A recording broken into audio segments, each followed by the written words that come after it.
नमस्ते दोस्तों, आज की इस खास चर्चा में आपका स्वागत है। आज हम कैरोल एस ड्वेक की एक बहुत ही पावरफुल थ्योरी पर गहराई से बात करने वाले हैं। Mindset, the new psychology of success. ये एक ऐसा सवाल है ना जो कभी ना कभी हम सबको हैरान करता है कि ऐसा क्यों होता है कि दो लोग जिनके पास बिल्कुल एक जैसा टैलेंट है फिर भी उनके रिजल्ट्स जमीन आसमान का फर्क लिए होते हैं। एक इंसान कामयाबी के शिखर पर पहुंच जाता है और दूसरा बस एक ही जगह अटका रह जाता है। तो चलिए आज इस दिलचस्प रहस्य से पर्दा उठाते हैं। इस बहुत ही अहम सवाल से शुरुआत करते हैं। आखिर ऐसा क्यों है कि कुछ लोग हर मुश्किल चुनौती को खुशी खुशी गले लगा लेते हैं? मतलब उन्हें हर प्रॉब्लम में एक नया मौका दिखाई देता है। चाहे हालात कितने भी खराब क्यों ना हो, वो घबराते नहीं हैं, बल्कि मुसीबत सामने देखकर उनका परफॉर्मेंस और भी निखर कर आता है ना कमाल की बात? और अब जरा इसके बिल्कुल उलट पहलू को देखते हैं। क्यों कुछ लोग जिनके पास उतनी ही नेचुरल इंटेलिजेंस या टैलेंट होता है, वो पहली ही रुकावट आते ही पूरी तरह से हार मान लेते हैं? जरा सी मुश्किल सामने आई नहीं कि उनके कदम पीछे हट जाते हैं। अब ये कोई जादू या किस्मत का खेल बिल्कुल नहीं है। इसके पीछे दिमाग का एक बहुत ही गहरा विज्ञान काम कर रहा है। इस गुत्थी को सुलझाने के लिए आज का हमारा रोड मैप कुछ इस तरह रहेगा। सबसे पहले हम दो तरह के माइंडसेट्स को समझेंगे, फिर टैलेंट की असल सच्चाई जानेंगे। इसके बाद देखेंगे कि ये माइंडसेट रियल लाइफ में कैसे काम करते हैं, इनकी जड़ें कहाँ हैं, और आखिर में सबसे जरूरी बात कि इस माइंडसेट को बदला कैसे जाए। तो चलिए सीधा टॉपिक में गोता लगाते हैं। भाग 1, the two mindsets, decoding the mental framework.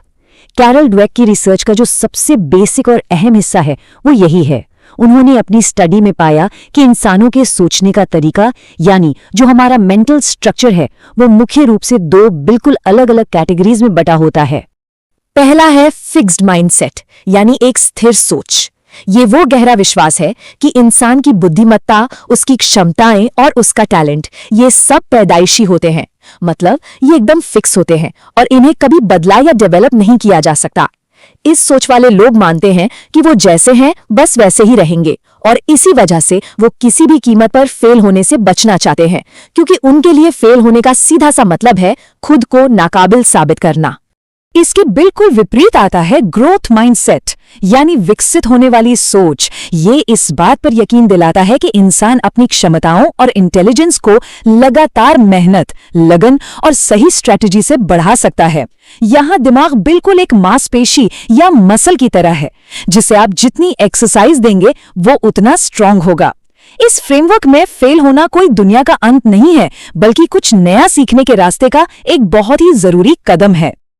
अब देखिए, मजे की बात यह है कि ये दोनों माइंडसेट एक ही सिचुएशन को बिल्कुल अलग नजरिए से देखते हैं। फिक्स्ड माइंडसेट वाले लोग चुनौतियों से दूर भागते हैं, जबकि ग्रोथ माइंडसेट वाले उन्हें गले लगाते हैं। एक के लिए फेलियर उसकी पूरी पहचान तय कर देता है, वहीं दूसरे के लिए ये सीखने का एक शानदार मौका है। और सबसे बड़ी बात, मेहनत करने को फिक्स्ड माइंडसेट वाले एकदम बेकार मानते हैं, जबकि ग्रोथ माइंडसेट इसे कामयाबी की इकलौती और सबसे जरूरी चाबी मानता है। चलिए आगे बढ़ते हैं भाग 2 की तरफ, द ट्रूथ अबाउट टैलेंट। क्या जन्मजात क्षमता महज एक भ्रम है? हमारे समाज में ना ये एक बहुत बड़ा मिथक है कि अगर आपको टॉप पर पहुंचना है तो आपके अंदर कोई जादुई पैदाइशी टैलेंट होना ही चाहिए। आज हम इस भ्रम को पूरी तरह से तोड़ने वाले हैं। बच्चों पर किया गया एक बहुत ही शानदार एक्सपेरिमेंट है और इसके नतीजे सच में हैरान करने वाले हैं। हुआ क्या कि जब बच्चों के एक ग्रुप को सिर्फ उनकी स्मार्टनेस के लिए शाबाशी दी गई, तो जाने अनजाने उनके अंदर एक बहुत ही नाजुक सा फिक्स्ड माइंडसेट बन गया। जैसे ही उन्हें कोई मुश्किल काम दिया गया, उन्होंने तुरंत हार मान ली। लेकिन दूसरी तरफ जिन बच्चों को उनकी कड़ी मेहनत के लिए सराहा गया, उनके अंदर एक स्ट्रॉन्ग ग्रोथ माइंडसेट डेवलप हुआ। उन्होंने हार बिल्कुल नहीं मानी, बल्कि वो डटे रहे और नई नई चीजें सीखते रहे। तो यहां से जो सबसे जरूरी बात निकल कर आती है वो ये है कि स्मार्टनेस कोई फिक्स्ड चीज नहीं है, इसे आसानी से डेवलप किया जा सकता है। कुदरती टैलेंट के साथ पैदा होने से कहीं ज्यादा पावरफुल ये विश्वास है कि इंसान कुछ भी सीख सकता है। अगर कोई खुद को ये मान ले कि बस मेरी लिमिट यहीं तक है, तो फिर वो जिंदगी भर उसी दायरे में सिमट कर रह जाता है। अब आते हैं भाग 3 पर, माइंडसेट्स इन एक्शन। अब तक हमने जो थ्योरी समझी है उसे लैब से बाहर निकालकर असल दुनिया में देखते हैं। चलिए समझते हैं कि कैसे ये माइंडसेट खेल, बिजनेस और यहाँ तक कि हमारे पर्सनल रिश्तों जैसे हाई प्रेशर वाले माहौल में सारे रिजल्ट्स तय करते हैं। बास्केटबॉल के लेजेंड माइकल जॉर्डन की कहानी ही ले लीजिए। हम अक्सर यही सोचते हैं ना कि उनके पास तो कमाल का जेनेटिक टैलेंट था, इसीलिए वो इतने महान बने। लेकिन असली कहानी कुछ और ही है। आपको जानकर हैरानी होगी कि उन्हें उनके खुद के हाई स्कूल की बास्केटबॉल टीम से निकाल दिया गया था। सोचिए, अगर उनका माइंडसेट फिक्स्ड होता तो उनकी कहानी वहीं खत्म हो जाती। लेकिन उन्होंने ग्रोथ माइंडसेट अपनाया, अपनी कमियों पर दिन रात मेहनत की, पसीना बहाया और खुद को इतिहास के सबसे महान चैंपियन में बदल दिया। और कॉर्पोरेट दुनिया में भी बिल्कुल यही नियम लागू होता है। एक ग्रोथ माइंडसेट वाला लीडर हमेशा अपनी टीम के आइडियाज की कद्र करता है, गलतियों से सीखता है, बदलाव को एक्सेप्ट करता है और अपनी कमियों को छिपाने के बजाय उन्हें खुलेआम मानता है। स्टीव जॉब्स का ही उदाहरण ले लीजिए। जब उन्हें अपनी ही बनाई कंपनी एप्पल से निकाल दिया गया था तो वो एक बहुत बड़ा झटका था। लेकिन ग्रोथ माइंडसेट वाले लीडर्स अपनी इन भयंकर असफलताओं का इस्तेमाल खुद को बेहतर बनाने में करते हैं। उन्होंने भी यही किया और जब वो वापस लौटे तो उन्होंने कामयाबी की एक ऐसी कहानी लिखी जिसे आज पूरी दुनिया जानती है। और सबसे दिलचस्प बात तो ये है कि ये माइंडसेट सिर्फ काम में नहीं बल्कि हमारी पर्सनल लाइफ और रिश्तों को भी पूरी तरह कंट्रोल करता है।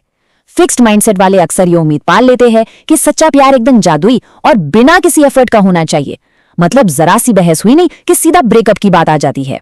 वहीं ग्रोथ माइंडसेट वाले लोग इस बात को गहराई से समझते हैं कि किसी भी मजबूत रिश्ते को बनाने में मेहनत लगती है।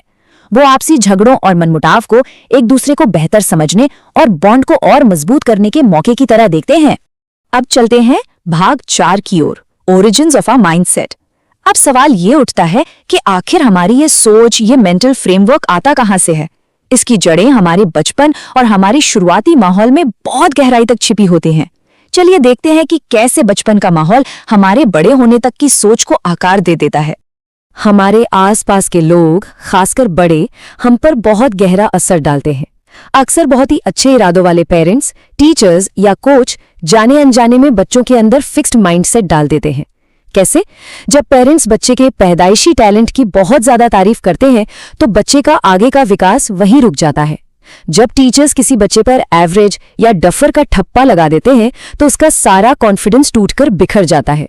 और जब कोई कोच सिर्फ और सिर्फ जीतने पर फोकस करता है तो खिलाड़ियों के अंदर हारने का एक ऐसा खौफ बैठ जाता है जो उन्हें रिस्क लेने से रोकता है। इसलिए रिजल्ट के बजाय सीखने की उस पूरी मेहनत वाली प्रोसेस को सेलिब्रेट करना कहीं ज्यादा जरूरी है। और अब आते हैं 5वें और हमारे सबसे आखिरी भाग पर, चेंजिंग द माइंडसेट। ये इस पूरी चर्चा का सबसे जरूरी और एक्शन लेने वाला हिस्सा है और ये एक बहुत बड़ी उम्मीद भी जगाता है। हमारी सोचने की आदतें चाहे कितनी भी पुरानी या गहरी क्यों न हो चुकी हों, उन्हें हमेशा के लिए बदला जा सकता है। जी हाँ, कामयाबी के लिए हम अपने दिमाग की पूरी वायरिंग को फिर से सेट कर सकते हैं। इस बदलाव का हवा में कोई दावा नहीं है बल्कि इसका एक बहुत ही सॉलिड साइंटिफिक बेस है जिसे न्यूरोप्लास्टिसिटी कहते हैं। साइंस ये साबित कर चुका है कि जब हम कुछ भी नया सीखते हैं या किसी बहुत मुश्किल काम को करने की कोशिश करते हैं तो हमारा दिमाग फिजिकली चेंज होता है। उसके अंदर नए नए न्यूरल कनेक्शंस बनने लगते हैं। जब हम हार मान लेने के बजाय लगातार कोशिश करते रहने का रास्ता चुनते हैं तो हमारा दिमाग सचमुच पहले से कहीं ज्यादा स्ट्रांग और शार्प हो जाता है। तो भाई, ये शानदार बदलाव अपनी असल जिंदगी में लाया कैसे जाए? इसके लिए 3 बहुत ही सिंपल लेकिन असरदार स्टेप्स हैं। पहला स्टेप, अपने ही अंदर चल रही उस नेगेटिव फिक्स्ड माइंडसेट वाली आवाज को पकड़ना सीखिए। दूसरा स्टेप, आपने खुद पर जो बेमतलब की सीमाएं लगा रखी हैं उन्हें सीधा चैलेंज कीजिए। और तीसरा स्टेप, लगातार और कंसिस्टेंट प्रैक्टिस के जरिए एक्शन लीजिए। हमें पूरी जागरूकता के साथ अपनी इस अंदरूनी बातचीत को पकड़ना होगा और उसे पॉजिटिव एक्शंस में बदलना होगा। हमारे दिमाग में ना अक्सर 2 तरह की आवाजें आपस में लड़ती रहती हैं। जब वो फिक्स्ड वाली आवाज आपसे कहे कि अरे अगर तुम फेल हो गए तो क्या होगा, लोग क्या कहेंगे, वो तुम्हें जज करेंगे, तो बस उसी वक्त अपनी ग्रोथ वाली आवाज से उसे करारा जवाब दीजिए कि अगर मैं फेल हुआ तो मैं कुछ नया सीखूंगा, और वैसे भी गलतियां तो हर कोई करता है। ये तरीका अपनी उस पुरानी और सीमित सोच को एक आजाद और ओपन माइंडसेट में बदलने का सबसे बेहतरीन और अचूक हथियार है। तो दोस्तों, इस पूरी गहराई वाली चर्चा के बाद अब एक बहुत ही अहम सवाल हमारे सामने आकर खड़ा हो जाता है। जब अगली बार कोई नई चुनौती आपके दरवाजे पर दस्तक देगी तो आप इनमें से कौन सी आवाज को चुनेंगे? हमेशा याद रखिएगा, आप जिस आवाज को चुनते हैं वही आपकी पूरी जिंदगी की दिशा तय करती है। क्या आप फिक्स्ड माइंडसेट के उस डर को चुनेंगे या फिर ग्रोथ माइंडसेट के उन असीमित अवसरों को? इस सवाल पर आज गहराई से जरूर सोचिएगा, क्योंकि सही मायने में असली सफलता की शुरुआत बस यहीं से होती है।